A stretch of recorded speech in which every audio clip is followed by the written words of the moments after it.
This English lesson is specially created to boost your English listening and speaking skill. It's divided into 4 engaging parts. 1. Comic story. 2. Speaking exercise. 3. Listening comprehension quiz. 4. Vocabulary exercise. Let's get started. The savannah that used to be full of life was now very dry. Leafless trees stood over cracked ground, and the animals struggled to survive. Leo the lion, once strong and proud, was now weak and tired. His fur was dirty, his mane messy, and he walked slowly through the empty land. Water. I need water, or I'll die here. His eyes moved from side to side, searching for water. His mouth was parched, and every breath tasted of dust. As Leo climbed another hill, his legs trembled. He was about to fall over when he saw something shiny. Using his last bit of strength, he moved forward, going around some large rocks. There, in a small, low area, was an oasis, like a dream in the middle of the barren land. Clear water flowed around green plants, and palm trees swayed in the light wind, giving shade. Leo couldn't believe his eyes. His dry mouth opened wide.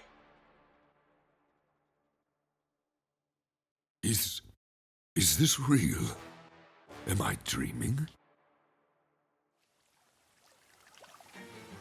He collapsed by the water and began to drink.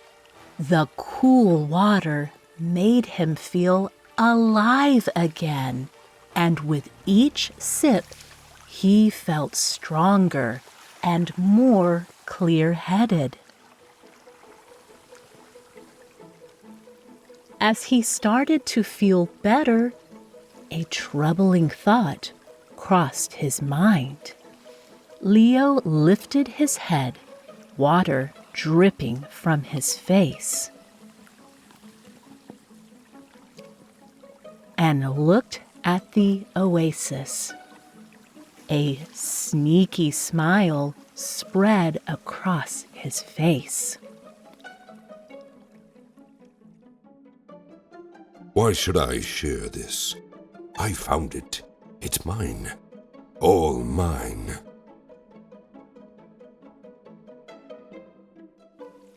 At that moment, Leo chose to be selfish. This decision would reveal his true character and impact all the animals in the savannah.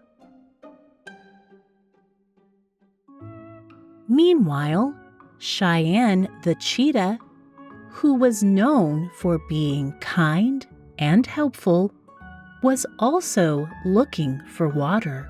She was extremely tired and thirsty. Water, water. There must be some water somewhere. As she walked, Cheyenne spotted Leo in the distance and felt a spark of hope. Leo! I'm so glad I found you. Have you seen any water? Things are getting really bad. Leo's ears drooped, and he avoided looking at Cheyenne. No, Cheyenne. I haven't seen any water. It's tough for everyone out here.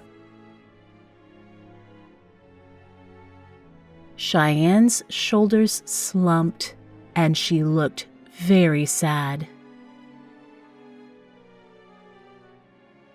Oh, well, thanks anyway.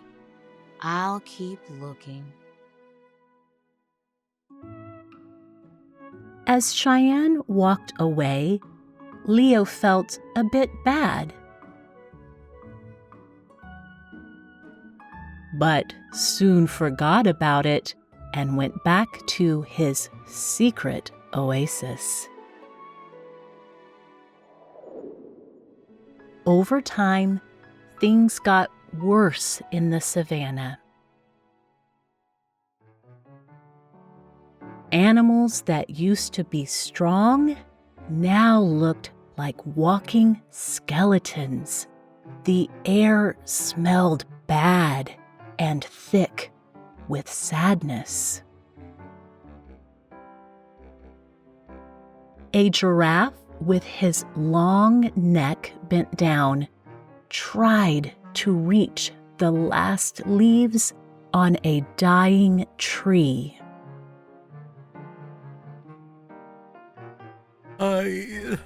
I can't go on like this. The young ones, they won't survive. Nearby, some zebras huddled together. Their coats, once shiny, were now dull and patchy. We have to keep moving. There must be water somewhere.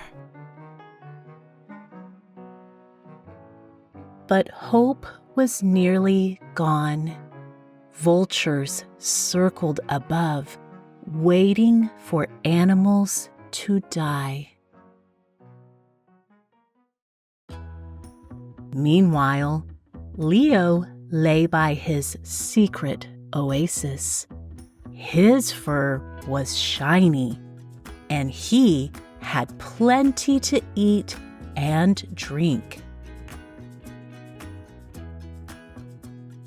Yet, as he sipped the cool water, he could hear the suffering of the other animals outside his hiding place. It's not my problem. I found this water. It's mine, right? But deep down, he didn't truly believe what he was saying. One very hot afternoon, Cheyenne, now thin and weak, came across the hidden oasis. She was shocked to see Leo, looking healthy and relaxed by the water. Leo? What? What is this? Leo jumped up, surprised and feeling guilty. He looked very different from the thin and weak Cheyenne. Cheyenne, I can explain. Cheyenne's eyes narrowed as she looked at Leo, feeling angry, disappointed, and hopeful all at once. You've had water all this time? While the rest of us have been dying? Leo's tail drooped, and he couldn't look Cheyenne in the eyes. I found it first. Why should I have to share? Cheyenne took a shaky step forward, her legs barely holding her up. Leo, look at me. Look at what your selfishness has done. We're not just neighbors. We're a family. Every animal out there is suffering and dying because you only thought about yourself. Leo's ears flattened against his head as he realized what he had done. He thought about the thin giraffe, the sad zebras, and the waiting vultures.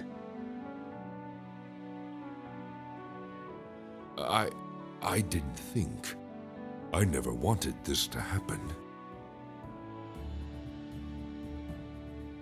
Cheyenne's face softened a little when she saw Leo starting to understand. It's not too late, Leo. We can still save them, but we have to act now. Leo looked at Cheyenne, then at the oasis, and back to Cheyenne. In that moment, he saw not just Cheyenne, but every animal in the savannah, their lives depending on him. You're right. I've been very stupid.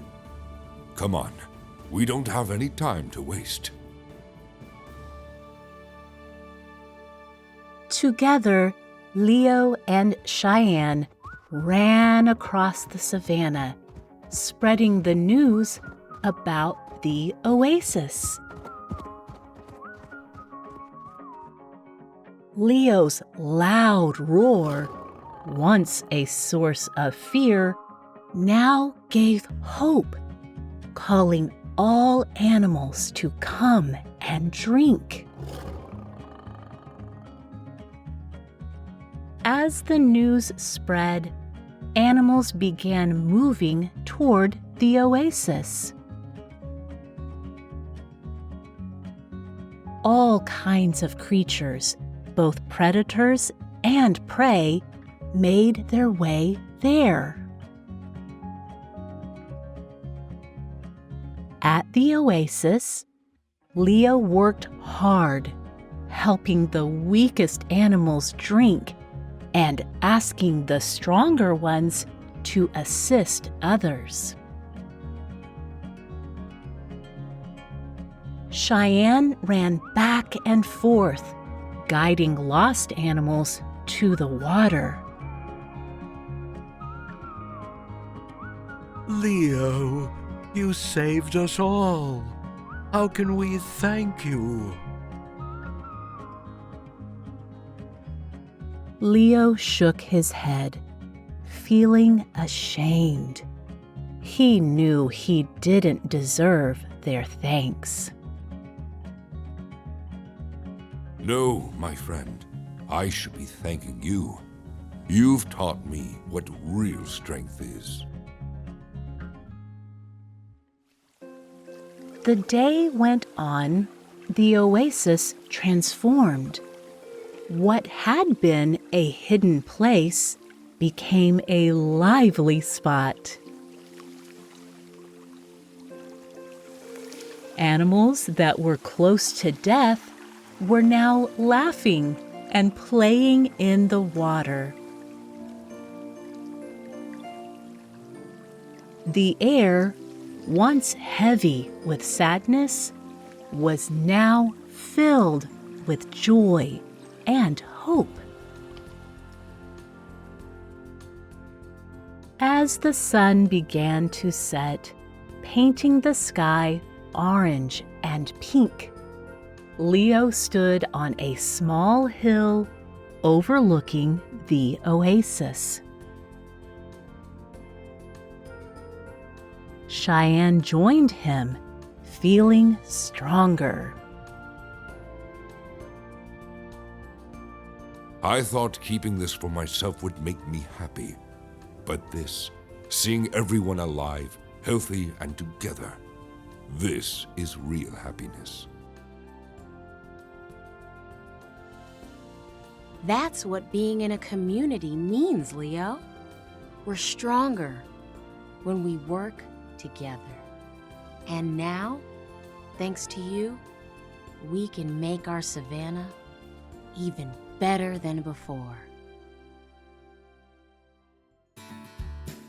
From that day on, Leo was a changed lion. He used his strength to help and protect others rather than to rule over them.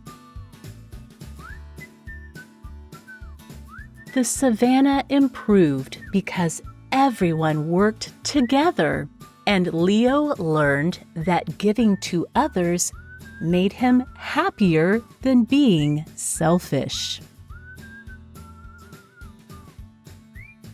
As night fell and the stars filled the African sky, Leo looked at his community, no, his family, with a new sense of pride and belonging.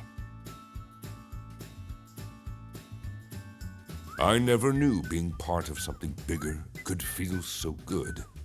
This is what it really means to be a king. And so, the selfish lion learned that true happiness and strength come from sharing with others, not from keeping things for ourselves. The savannah would face many hard times in the future, but together they could handle anything.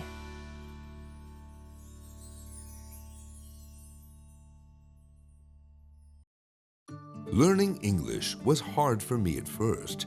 I tried watching YouTube videos, but I didn't improve much. I practiced speaking in front of my mirror, but when I talked to tourists, I felt nervous. One day, I found Home Studies, an online language school. They said they could help me learn English better through the internet. Home Studies gave me a teacher from the USA. We had our lessons on the computer using video calls. My teacher was very nice and made a special plan for me. We had online classes every week. During our internet lessons, my teacher helped me with my pronunciation and speaking. After a few months of online studying, I started to think in English. I was so happy. Now, I can speak English well. I'm very proud of myself. I'm glad I found Home Studies. Their online lessons really helped me learn English fast. If you want to learn a new language, try an online school like StoryStudies with a good internet teacher. You can do it too. Welcome to our story quiz. This quiz has 18 questions to test your understanding and English skills. You'll practice conversations, answer questions about the story, and learn new words. At the end, you'll get a score to see your English level. Imagine you are one of the characters in the story. How would you communicate in these scenarios? 1. Leo says, "Water. I need water, or I'll die here." How would you politely ask for water if you were very thirsty? A. Give me water now. B. Excuse me, could I please have some water? I'm very thirsty. C. I demand water immediately. D. Water or death, your choice. The correct answer is B.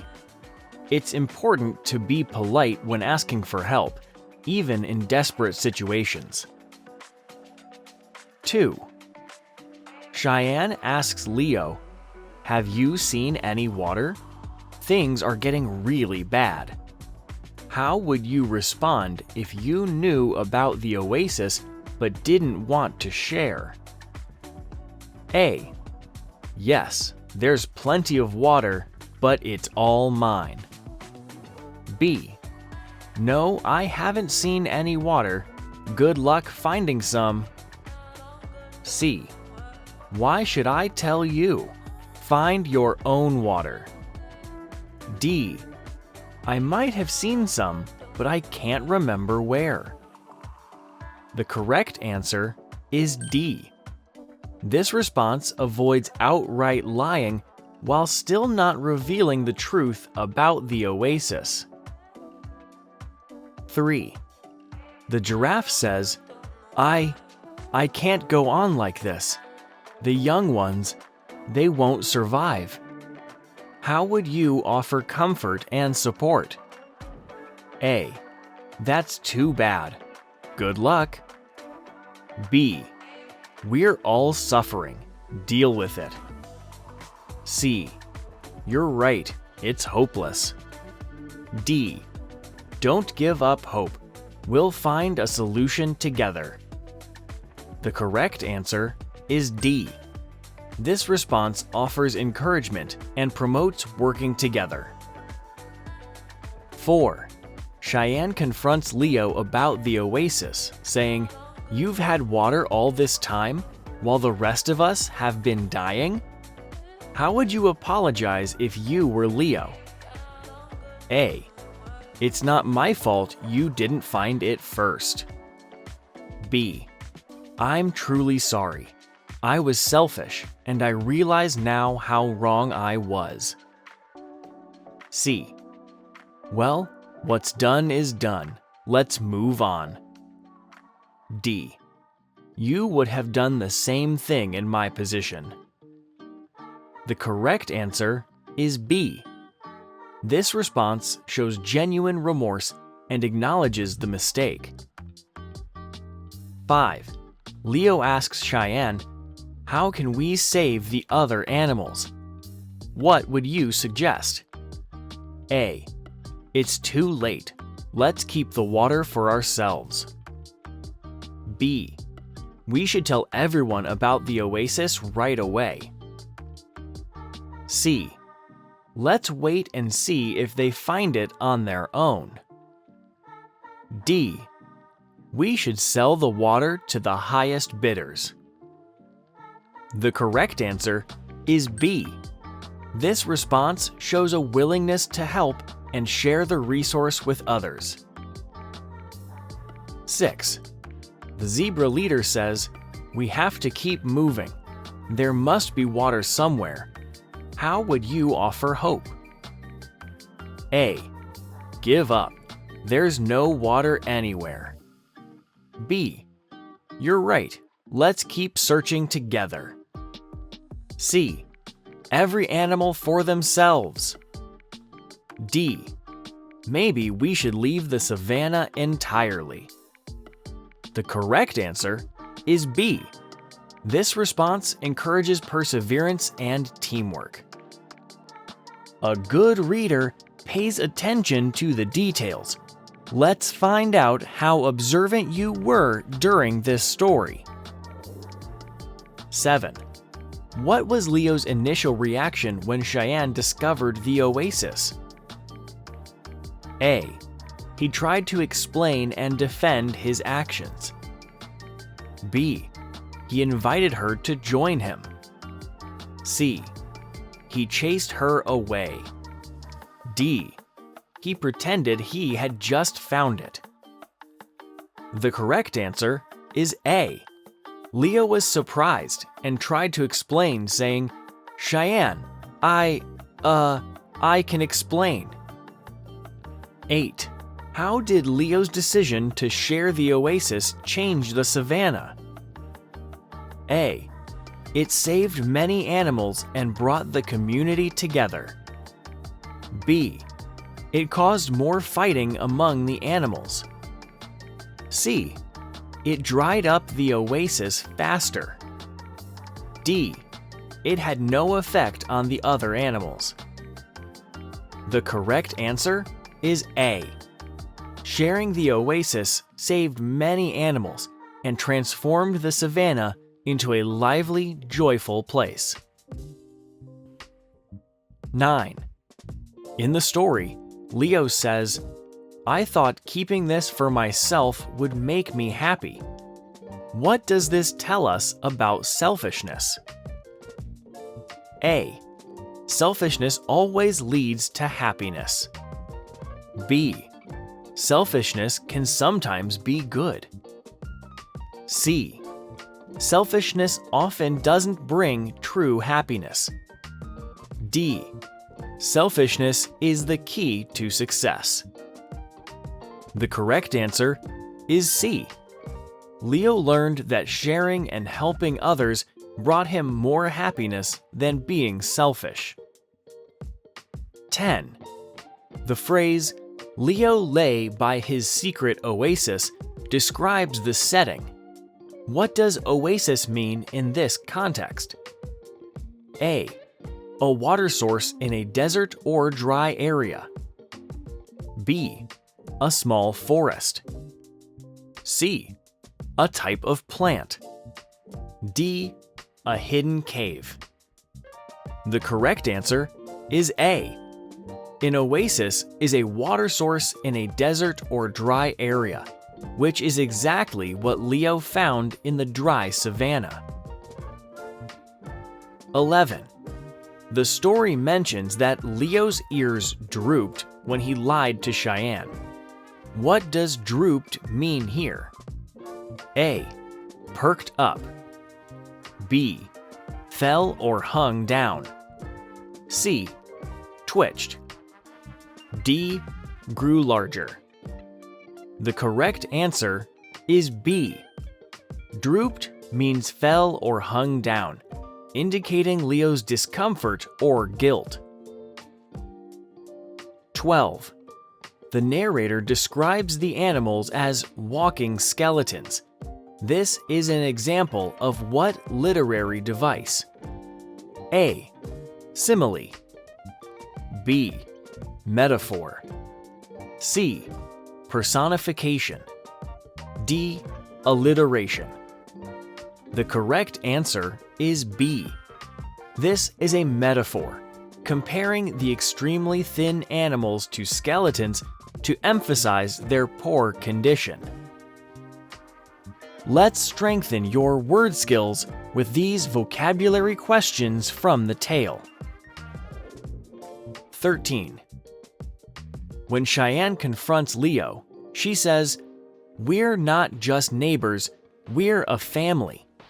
What does this statement imply? A. All the animals are biologically related. B. The animals should ignore each other. C. The animals have a close community and should support each other. D. Only certain animals are part of the family. The correct answer is C. Cheyenne is emphasizing that the animals should support each other like a close-knit family or community. 14. The story says, Leo's loud roar, once a source of fear, now gave hope. What does this change represent? A. Leo became physically weaker. B. Leo learned a new type of roar. C. The other animals became deaf. D. Leo's role changed from a threat to a leader who helps others. The correct answer is D. This change represents Leo's transformation from a selfish character to a helpful leader. 15. Near the end of the story, Leo says, I never knew being part of something bigger could feel so good. What does being part of something bigger mean here? A. Growing physically larger. B. Joining a larger group of lions. C. Being part of and contributing to a community. D. Climbing to a higher place in the savannah. The correct answer is C. Leo is referring to being part of and contributing to the community of animals in the savannah. 16. The story ends with, the savannah would face many hard times in the future, but together they could handle anything. What does this sentence suggest? A. Working together helps overcome challenges. B. The problems in the savannah are over forever. C. The animals should leave the savannah. D. Hard times are impossible to handle. The correct answer is A. This sentence suggests that by working together, the animals can overcome future challenges. 17. Throughout the story, the savannah is described as dry and barren. What does barren mean in this context? A. Full of life and vegetation. B. Unproductive and lifeless. C. Wet and muddy. D. Cold and icy. The correct answer is B. Barren means unproductive and lifeless, describing the dry savannah without water or plant life. 18. The phrase, Leo's tail drooped, is used to show his emotion. What literary device is this an example of? A. Imagery. B. Foreshadowing. C. Onomatopoeia. D. Hyperbole. The correct answer is A. This is an example of imagery, using a visual description to convey Leo's emotional state. Congratulations on completing the quiz. Let's see how well you did overall. To determine your level, we'll use the following scoring system. 18 correct answers. Advanced, C1. 13 to 17 correct answers. Upper Intermediate, B2. 10 to 12 correct answers. Intermediate, B1. 7 to 9 correct answers. Pre-intermediate, A2. 0 to 6 correct answers. Beginner, A1. Remember, this is just a guide. The most important thing is that you are engaging with stories and improving your English skills. Keep reading, keep practicing, and you'll continue to grow. If you like stories about magical quests, talking animals, and learning important life lessons, you'll love Hi there, I'm Paul, a panda living in the big city. You wouldn't believe how packed my schedule is. Let me tell you about my daily routine. My alarm goes off at 5 a.m. every morning.